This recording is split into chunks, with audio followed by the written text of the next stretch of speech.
I teach a class in Shaker and colonial style bentwood box making each summer at the Wooden Boat School in Maine. During that week, we have plenty of time to make boxes, but because of the drying time required between coats, there isn't enough time to apply finishes during class.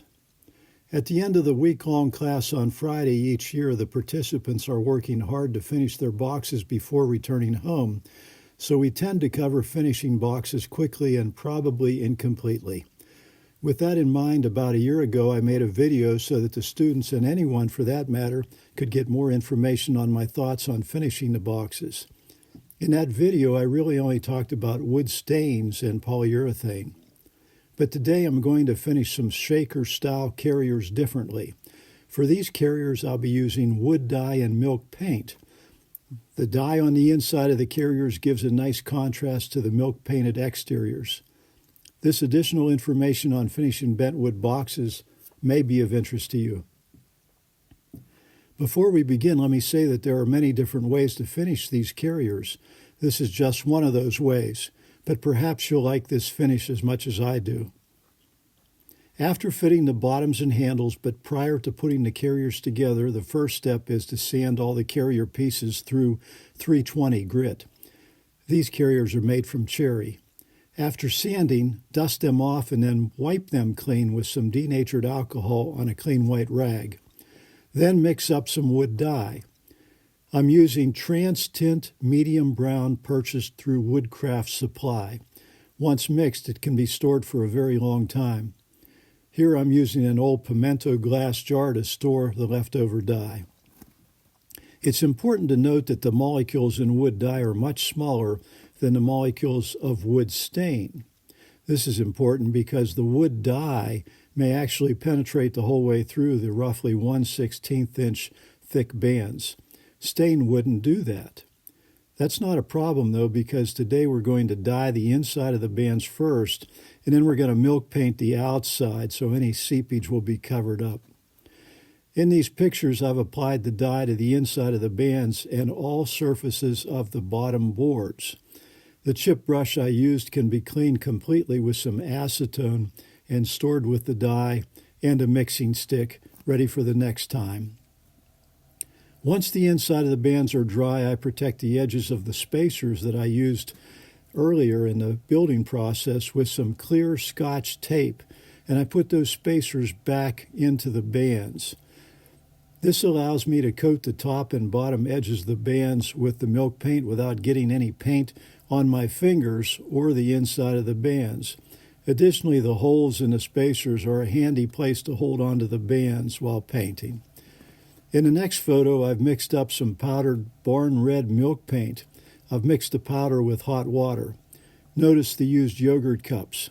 I use them for everything. The milk paint was also purchased at Woodcraft Supply. They're not a sponsor in any way, but I just like the milk paint and wood dye that they carry and many of their other products. Here are the outside of the bands and handles after 3 coats of milk paint, all applied in one day. The handles are hung to dry from a PVC pipe drying rack. I'll show you a bigger picture of that drying rack in a minute or so.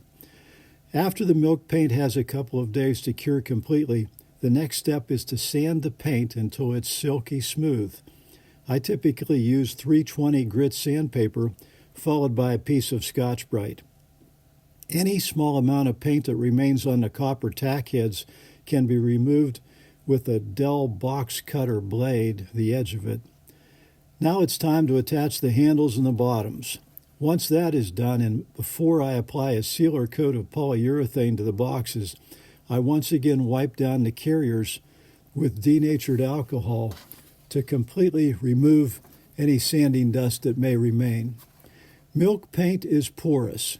Any water splashes would leave marks. So it's necessary to seal the paint with something after the milk paint. Applying 3 coats of Minwax warm satin polyurethane protects and seals the finishes. A light sanding and alcohol wipe down between coats 2 and 3 of the Minwax may be necessary if the finish feels rough at all. After the 3rd coat has thoroughly dried, Any roughness to the finish can be removed with a light go-over with a Scotch-Brite pad. I try to avoid this final touch-up if at all possible because it slightly dulls the finish. I've found that if you keep your brush, syringe, and box surface very clean with the alcohol wipe downs, the sanding and Scotch-Brite touch-up aren't necessary at all with this particular product. I mentioned the syringe. Notice in this picture the syringe and yogurt cup. I never contaminate the poly by dipping my brush directly into the polyurethane can. I use this syringe to draw off some poly into a clean yogurt cup. By doing this, the finish in the can stays very clean. The syringe is cleaned before and after each use with mineral spirits drawn out of another yogurt cup. Here are pictures of the carriers drying on the rack, and the carriers after the finishes have dried. In this particular example, I have used copper shoe pegs to attach the bottom boards to the bands. Just as the wood dye on the inside of the carrier and milk paint on the outside make a nice contrast, the copper shoe pegs and copper tacks contrast with the milk paint, making an attractive finished carrier. If I clean my brush with mineral spirits, wrap it in aluminum foil, and put it in a sealed plastic bag, it will be soft and usable the next time I need it, even months from now. I hope you've enjoyed seeing how I'm finishing these carriers with milk paint and wood dye. Best wishes to you.